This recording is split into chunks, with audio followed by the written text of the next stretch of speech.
It takes grit to make sandpaper, as in abrasive grains. People have been using abrasive minerals to sand and polish things for centuries. Today, these minerals undergo heavy processing to make the grade, or should we say grades, because the grit grades run from very fine to quite coarse.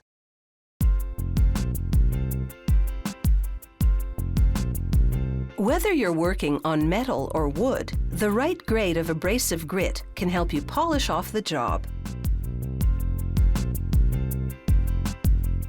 They start with bauxite, a naturally occurring mineral that looks a lot like clay. Or they might use alumina, depending on the kind of abrasive that's being made.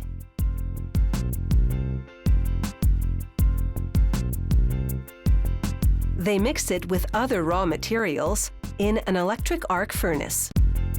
Here, 3 large electrodes use intense electrical current to heat the mix to over 2,000 degrees Celsius. That's hotter than a live volcano. In fact, it looks a lot like lava as the minerals melt and blend together.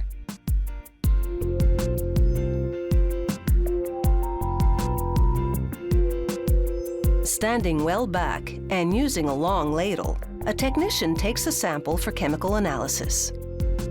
If it confirms that the mix is right, they empty the molten minerals into a big steel pot.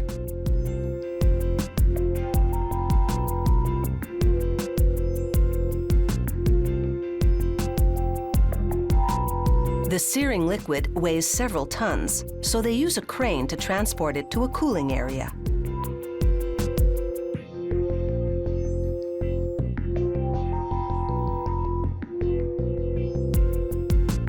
24 hours later, the abrasive minerals have hardened, so they bring in the wrecking ball. It cracks open the hardened mix, which is still quite hot at the core.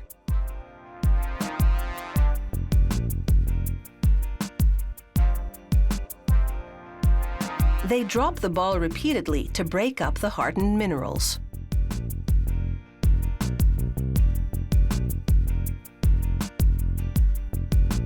They transfer the lumps of abrasive material to a conveyor system.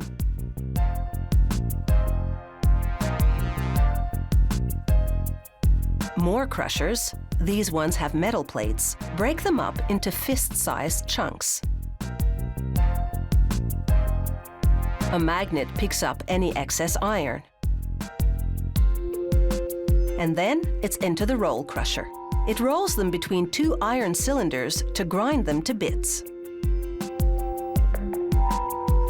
They assemble some screens in decreasing mesh sizes to make a kind of shaking sieve. It sifts the mineral particles through the screen with largest mesh first, then down to the smaller ones to sort them by size. For some perspective, we place a quarter against the various mesh sizes. As you can see, only the finest particles of grit would pass through the tightest weave.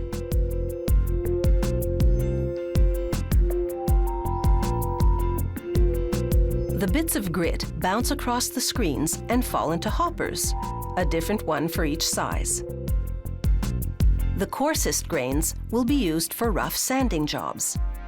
The smaller the grain, the finer the finish. The finest grits are microscopic in size.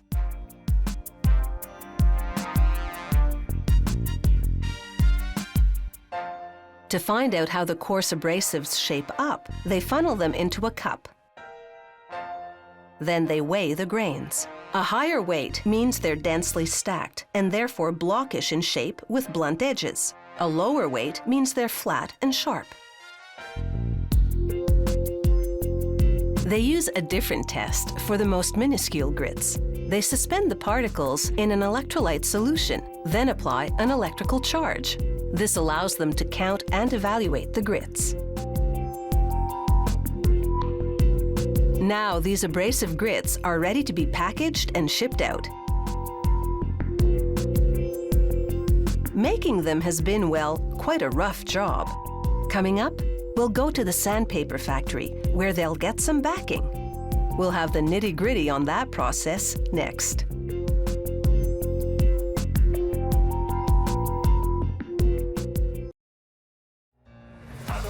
grow up, no I don't take shit, I got no